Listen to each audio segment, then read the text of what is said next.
Israel before we look out for the interests of America. So let me say a couple things. So number one, like, I think you're a great dude, so we don't always have to agree on everything. Do I think do I think it's a genocide? No. What's going on, you guys? Today we have Sam Seder going after Theo Von.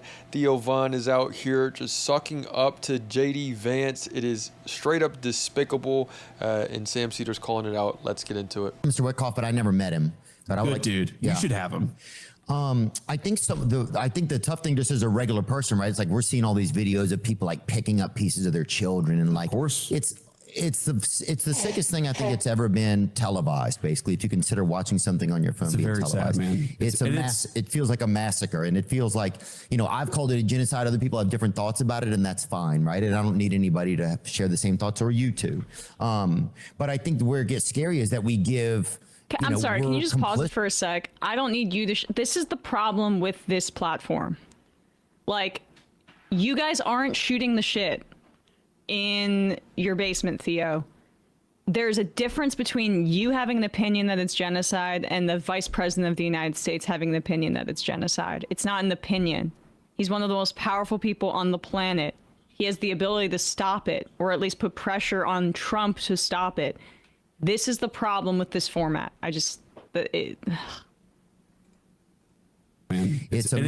feels like a massacre, and it feels like, you know, I've called it a genocide. Other people have different thoughts about it, and that's fine, right? And I don't need anybody to share the same thoughts, or you two. But I think where it gets scary is that we give, you know, we're complicit in it because we help fund like military stuff, you know, and that's where as like a regular guy, you're like, well, I'm paying these taxes and they're going towards this, like, but you can't do anything, you know, like you can talk, you know, but it's like, he can. I don't understand how it becomes like tough for people. Like sometimes it feels like we look out for the interests of Israel before we look out for the interests of America. So let me say a couple things. So number one, like, I think you're a great dude, so we don't always have to agree on everything. Do I think do I think it's a genocide? No. And here's the reason why I don't think it's a genocide, because I don't think that the Israelis are purposely trying to go in and murder every Palestinian. I don't think that's what they're doing. I think they got hit hard. Pause it for a second. No. And from there on, you have JD Vance, who is able to just straight up shill to Theo Von's audience. It's like a state of the address, you know, to the people, but it's done in this container. It's done in the context of, oh, this guy, we've been getting along this entire time. So, you know, now I have an emotional investment in what he has to say, even though in what he has to say has been organized 500 plus times to completely, you know, tear down the people to, you know, I mean, if you want to look at what's going on, you have these people that are organizing more and more to get all this money, and then they're creating all this chaos so that we're left with nothing, and then we're going to choose whatever it is that they're going to give us because it's going to be better than the chaos that they're choosing. And it's planned and it's coordinated, and whether you believe it or not, I mean, like, you can go and check it. They have a lot of other YouTube channels that are breaking down exactly how the powers that be are doing this, mainly Palantir, how Palantir is getting rid of all these other companies in the military industrial complex and sort of just bringing them all under one umbrella, how they're definitely, you know, they're in cahoots with, you know, Israel intelligence right now. And yeah, I mean, you're going to have a lot of people that want to deny this and want to say, oh, that's, you know, this is bullshit. But you can go look it up, you know, if you want to. I mean, I'm not here to convince anyone of anything, but I'm just here to leave breadcrumbs on if you want to find it. But they're all organizing this. They're going to give this organized information in a very, you know, low effort context of like, you know, just take it or leave it, bro. And it's going to convince a lot of people, mainly Theo Von's audience, that there's nothing going on. I just think that, like, if you're going to have, if you think something's a genocide, you should have the commitment to it to sort of be able to say, like, well, for it to be a genocide, it doesn't necessarily involve the Israelis going in to do it. And they don't really have the capacity. They have the literal capacity to go in and kill just about every Palestinian. But if they did that, there would be much more repercussions than we see right now. Instead, what they're doing is that they're doing it bit by bit, and they're doing it slowly, and they're doing it in such a way that they are causing people and immiserating people, and they are destroying the sort of the fabric of any type of Palestinian society, literally wiping all of their housing off the face of the earth. They're bombing rubble now. So this is a moment where, like, if you're going to bring this up to the second most powerful person in the country, who's going to, push back and has a different opinion, you got a responsibility. Like, I know you're just a regular dude, except for the fact that regular dudes don't have millions of people watching them. Regular dudes don't get to sit down with the vice president. So if you're going to braise this, you have a responsibility. There is a legal concept, like, you're not legally responsible. If you walk by somebody who's injured on some level, you don't have the same legal responsibility if you start to engage to help. But you can see, because there's an implication that you know what you're doing. You can see that he has the impulse to ask about it because he knows it's on his mind and he knows he's covered it before. But we're bros. But you're a good dude. Well, this is just a response. This is just the point. Is that there's no sense that they have a responsibility to do this.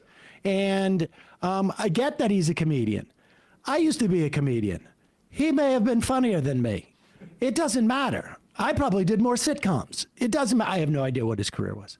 That just, and Theo Von, right after this, is still going to feel that type of way.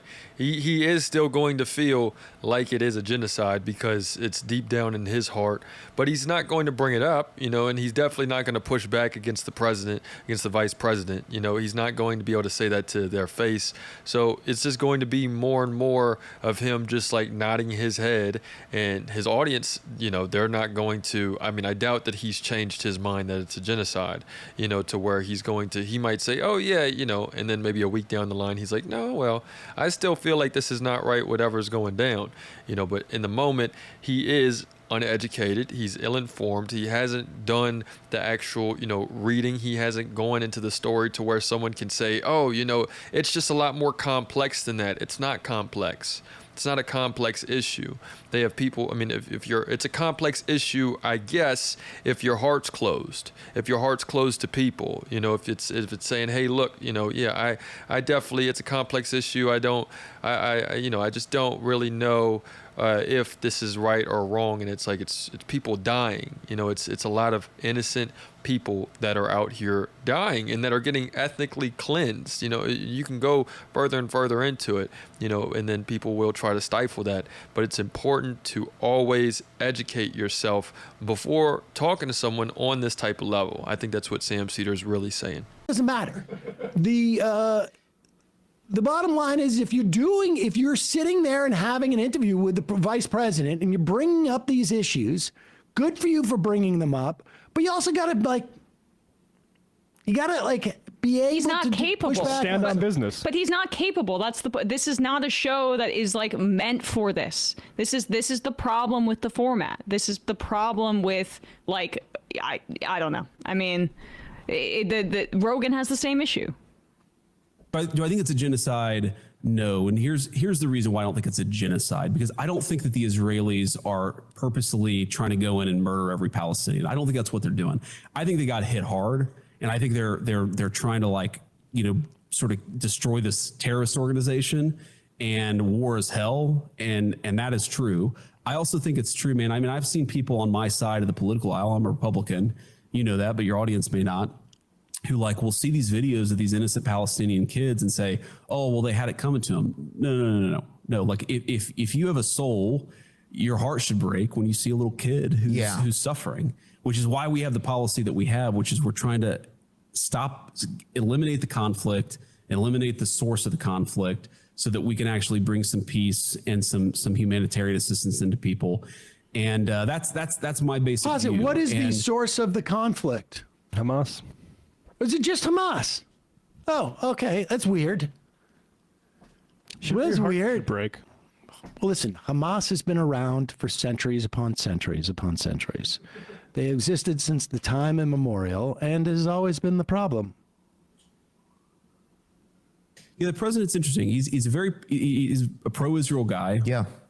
And he also recognizes that to bring any conflict to a close, you've got to talk to everybody. Yeah. And so, we've been attacked. I've been attacked. The president's been attacked for being too interested in diplomacy. And you ask, like, what can I do?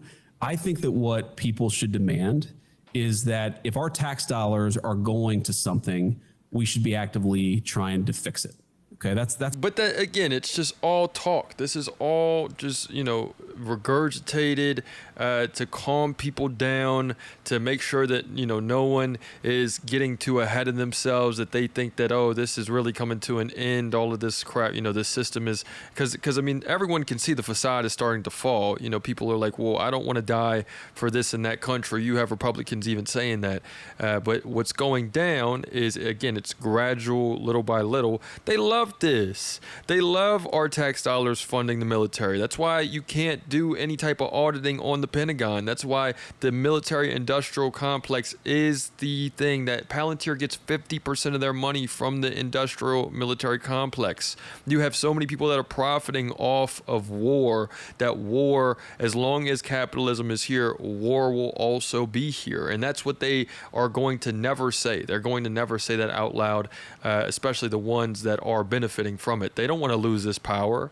They don't want to lose 50% of their government contracts. No, so they have to do that. And they have to, go off of, they'll say this. This is not me, putting any words in their mouth. They say, we love the scary time. Our business is built for scary times like this. They're capitalizing on the war. That is simple as that. That is what is boiled down to. That's what America has boiled down to. And that's what they're going to, quote unquote, keep a secret and be against, especially the guys that are like JD Vance that have to answer to people, I guess, at the end of the day.